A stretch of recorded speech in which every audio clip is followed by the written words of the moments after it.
here's like a fun little tidbit for those who have never interacted with me in the real world. I'm 26.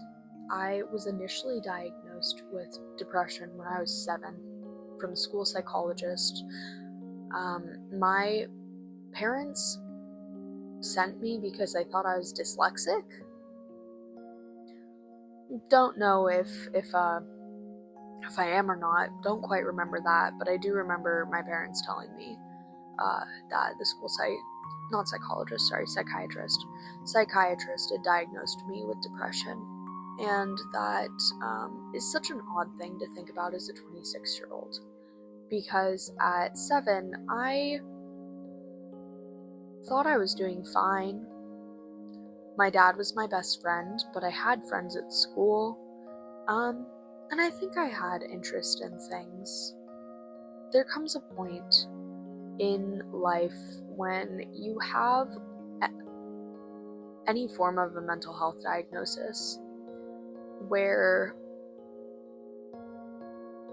you come to terms with the fact that you're going to die with this thing. It is fundamentally part of you. And you just cope with it. And it ebbs and it flows, and some days are really good and other days are really, really bad. And I've found that I'm in a patch that has been feeling really, really bad recently. And that's okay. However, I am someone who does not have health insurance, like I'm sure a lot of 20-some-year-olds working in restaurants are experiencing. I do not see a therapist because they're really expensive, and I cannot afford psychiatric medication, and so I have been without any form of that since January, and that's okay. However, I was on them since I was 17, and now I'm living in a world where I still don't have the chemicals in my brain that make me want to wake up in the morning and function, but I find reasons to get up and function. And so, while sometimes it really sucks and I don't want to do it, and brushing my hair is a chore, and on occasion I do go days without showering, and I hate myself for it, I still desperately want to keep waking up. And so, I try to find reasons every day to continue to get up in the morning, even when I really don't want to sometimes. And lately it's been a lot of times I don't want to get out of bed. And so, the list of reasons that I have to get out of bed, or I have to tough it out, grows exponentially. And so, I know someone on the face of the planet feels similarly to me. And so, I'm going to share all the reasons to stick around. Just the things that I do to ensure that I make it through another day. I stick around for spite. I have so many people that I know for a fact would love to never have to deal with me again, would never have to hear my name again, would never have to see me at the local dive bar, would never have to see me on their Instagram feed. And it brings me joy to know that they still have to, because I force myself to wake up and I live out of spite. I frequently go and remind myself that if a day occurred where I didn't want to be here anymore and I chose to do something over that there would be an opportunity for my shitty ex-boyfriends to speak at my funeral. I hate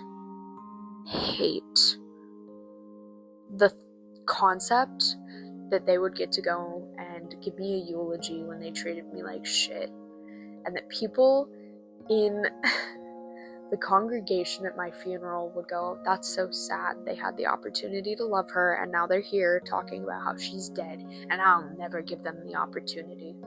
And so I stay out of spite, out of that, because an ex-boyfriend doesn't deserve the right to go and lie on my name. I stay because I don't think my dogs would be able to comprehend where I went.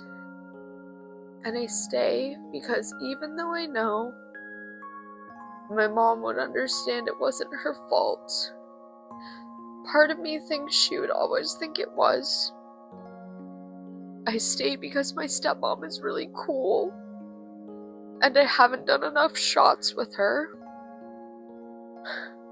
I stay because my roommate would have to worry about how to pay for rent all by herself.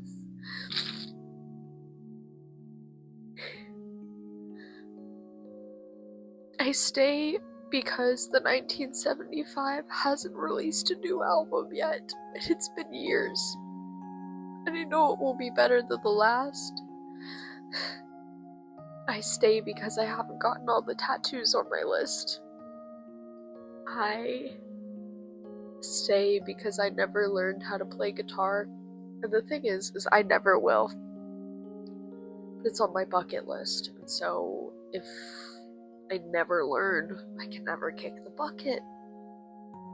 And so my guitar hangs on my wall and I never practice, and I do it intentionally.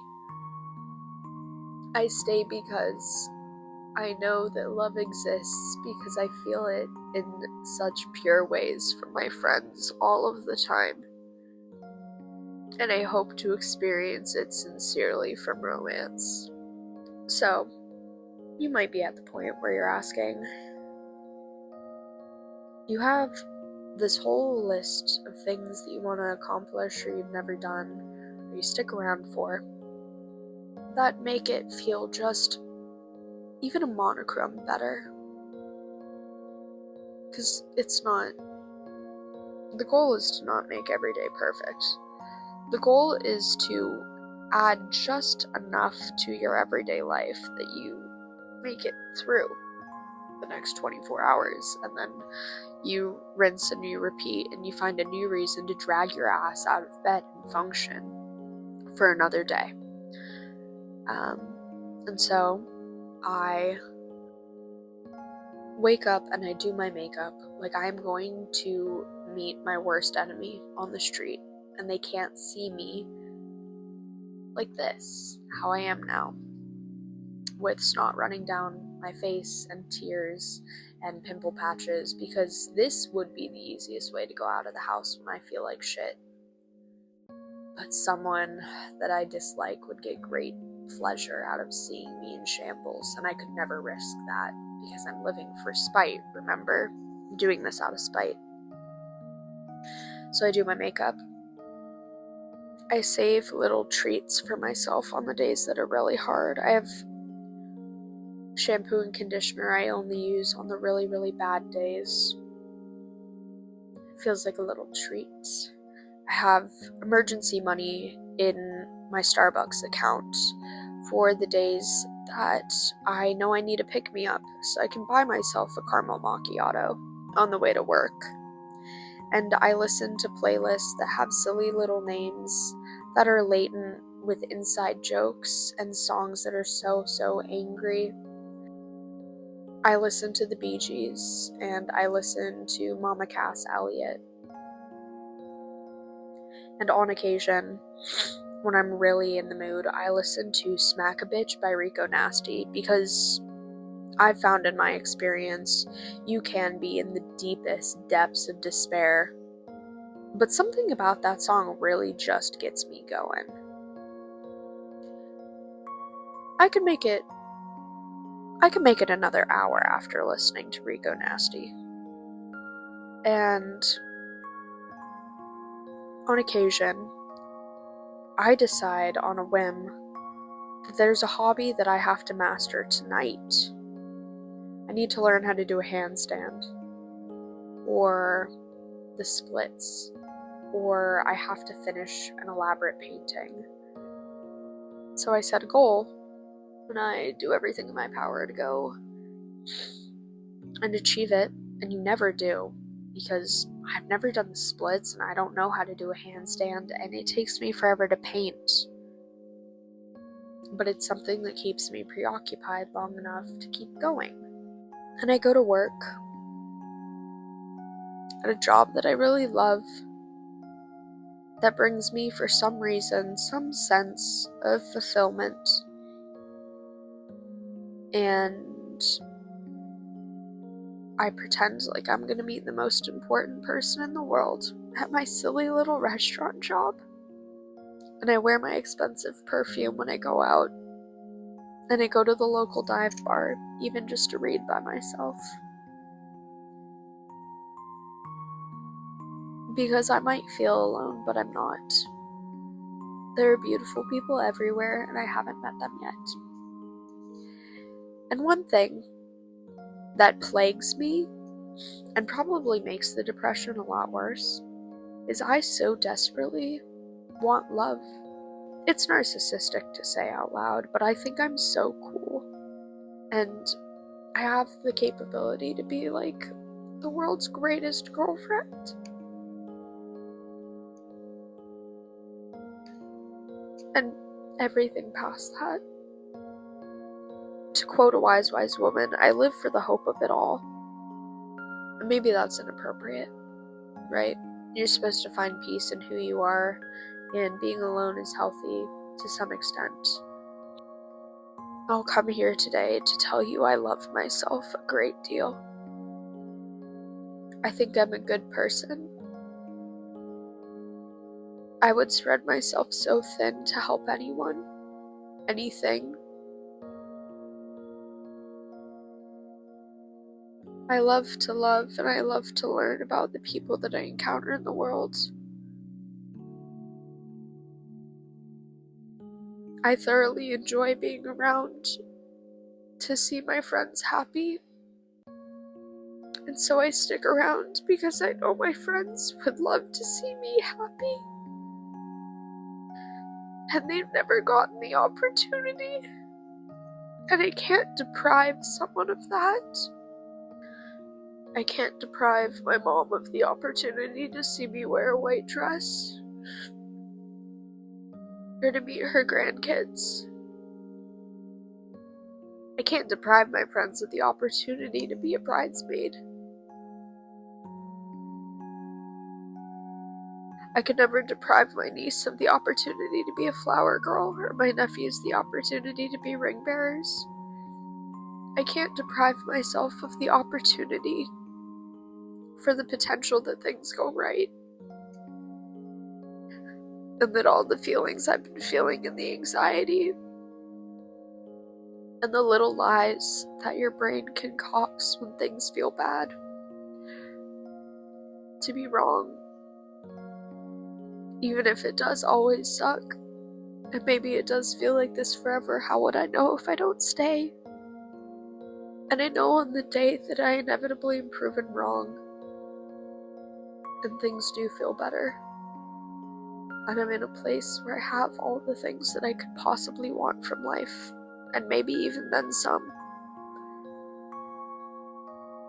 I'll know that all of this will have been worth it. And I know all of this is worth it. I know the hard times and the big feelings lead to good things. And I know that because I have the opportunity to see them in little ways all the time. I see little reasons to stay and glimpses of hope so frequently that it would be ignorant of me to even consider leaving. And I know that not everyone has that opportunity, or that luxury, dare I say. But I just wanted it in the open. I just wanted to share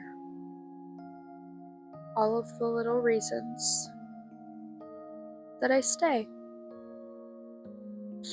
I try not to cry on the internet. It used to really freak out my family and my friends when I'd post a YouTube video and I'd be crying. I don't blame them for that. but that was 6 years ago now.